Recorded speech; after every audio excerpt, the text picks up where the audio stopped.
Halo semuanya, kembali lagi di channel Awan Kai News. Semoga saja kalian sehat selalu ya. Bagi yang belum tahu, channel ini adalah channel baru Awan Kai News. Bagi yang belum berlangganan, silahkan berlangganan. Tekan tombol lonceng dan sukai video ini ya.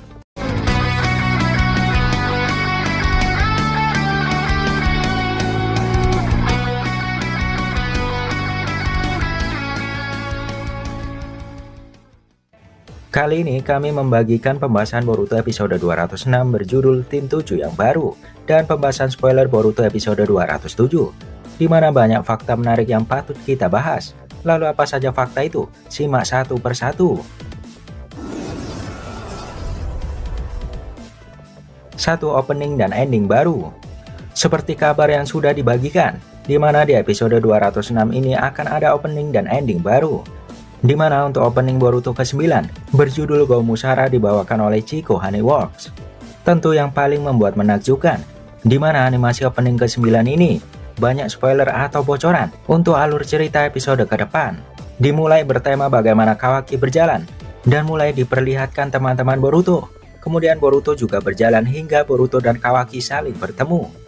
Setelahnya ada gambaran sosok karakter hitam seperti Boruto mode Otsutsuki dan Kawaki mode Otsutsuki. Bukan hanya itu, tampak bayangan hitam dari Otsutsuki Shiki, di mana jelas dia memiliki mata Eggpad atau 8 jalur.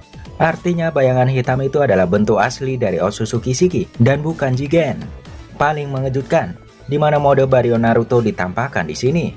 Walaupun hanya hitam putih, itu sangat jelas adalah Baryon mode Naruto.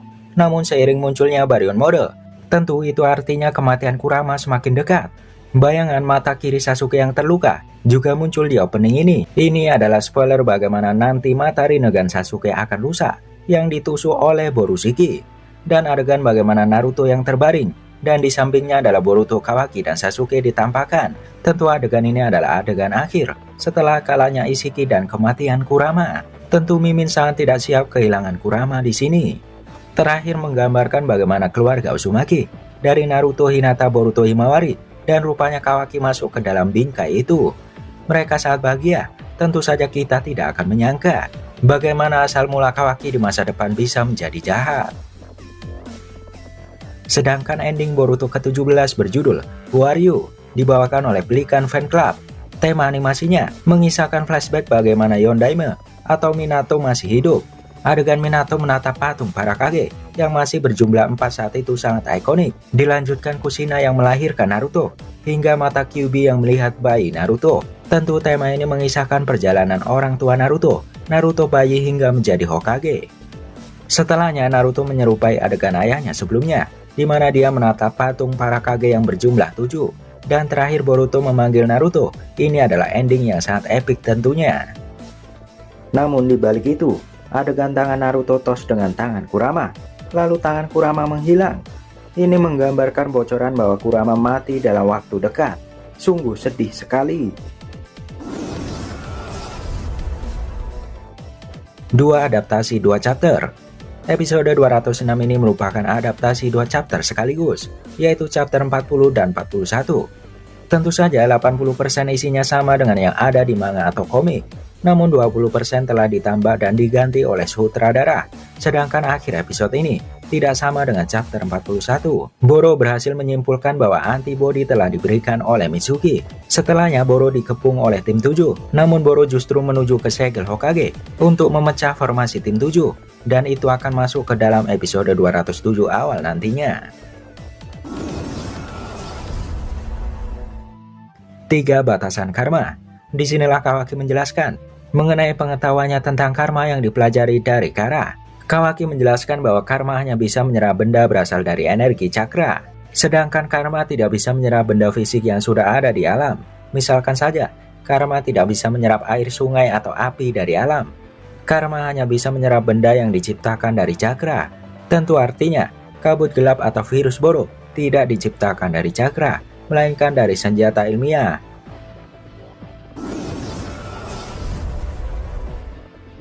4. Kemampuan Boro. Terungkap beberapa kemampuan utama Boro, di mana Boro di episode ini memiliki. Pertama, Yoton atau elemen lava, menyemburkan cairan asam kepada tim 7. Tentu gabungan dari dua elemen yaitu api dan tanah membentuk cairan asam bersifat korosif atau menghancurkan benda yang terkena cairan itu. Tentu jutsu ini sangat berbahaya jika sampai terkena badan musuh. Untung saja Kawaki dan Boruto mengatasi jutsu berbahaya ini dengan karma mereka. Kedua, kabut gelap. Kabut gelap Boro merupakan hasil dari senjata ninja ilmiah. Amado telah memodifikasi Boro sehingga dia bisa mengeluarkan kabut gelap. Namun nyatanya kabut itu adalah virus nyata, di mana seseorang yang berada di area kabut akan menderita penyakit misterius. Untung saja Mitsuki berhasil mengambil sampel darah Boro. Dia mempelajari dan membagikan antibodi atau penawar untuk seluruh tim 7. Namun selain virus, Boro bisa mencampurkan kabut hitam dengan bahan peledak, sehingga kabut hitam bisa meledak jika terkena percikan api atau elemen petir dari musuh. Ketiga, regenerasi. Boro memiliki teknik regenerasi super cepat. Separah apapun kerusakan tubuhnya, dia akan bisa pulih dengan cepat. Tentu saja ini adalah senjata ninja ilmiah. Belakangan diketahui bahwa terdapat benda bulat besar disebut inti. Inti itulah adalah sumber dari kekuatan regenerasi Boro. Benda bulat ini bergerak ke bagian tubuh manapun seiring segel tangan dari Boro. Jadi selama serangan tim 7 tidak mengenai inti Boro, Boro akan bisa pulih kembali. Selain ketiga kemampuan utama Boro, Boro juga memiliki elemen air. Artinya Boro menguasai 3 elemen dasar, yaitu elemen air, tanah, dan api. Namun, karena tubuh Boro tinggi besar, Boro rupanya hanya memiliki kecepatan gerak yang biasa saja. 5. Peran Sharingan Sarada diganti. Jika membaca manga chapter 41, pasti kalian tahu bahwa Sarada yang berhasil mendeteksi kabut itu adalah virus. Sarada menggunakan Sharingan 3 Tomoe seolah mencari mikroskop. Dia berhasil memperbesar kabut Boro hingga tampaklah bentuk fisik sebuah virus. Namun di episode ini adegan itu tidak ada. Justru Mitsuki lah yang langsung tahu itu adalah virus. Tentu kemungkinan ini terjadi karena Sharingan Sarada di anime masih 2 Tomoe.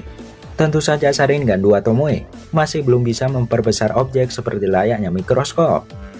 Sarada harus bisa mendapatkan 3 Tomoe agar bisa melakukan adegan di manga. Ini adalah improvisasi dari sutradara agar tidak terjadi keanehan di versi anime. 6. Rasengan kombinasi baru. Di sini juga ada adegan sesuai manga, di mana Rasengan baru tercipta. Rasengan Unison atau Rasengan Surane adalah Rasengan gabungan dari kekuatan karma Boruto dan karma Kawaki. Terlihat aura merah dan biru menyatu, membentuk Rasengan ukuran besar. Tentu ukuran ini lebih besar dari Odama Rasengan biasa, dan lebih kecil dari Chodama Rasengan. Namun tentu karena Boro mempunyai teknik regenerasi tinggi, dia bisa kembali pulih. Jika itu orang lain, dipastikan orang itu akan mati.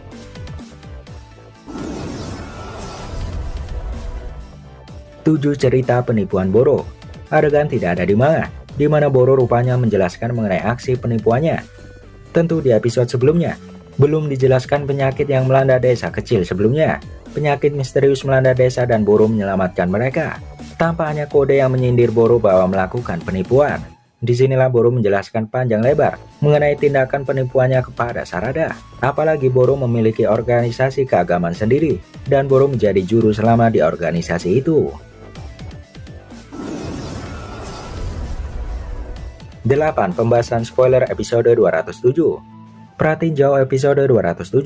Sejauh dilihat masih sama, di mana di episode 207 mengisahkan tim 7 yang akan mencari tahu kelemahan dari regenerasi Boro. Jika menurut manga, Kawaki akan berdiskusi kepada Sarada dan akhirnya mereka menemukan kelemahan dari Boro. Tentu saja di episode ke depan, untuk pertama kali Sarada menggunakan Chidori. Patut ditunggu episode 207 berjudul Regenerasi. Merupakan adaptasi dari manga chapter 42. Bagi yang penasaran silahkan tonton video saya sebelumnya. Itulah sekilas pembahasan dari kami. Saksikan terus kami hanya di Awan News.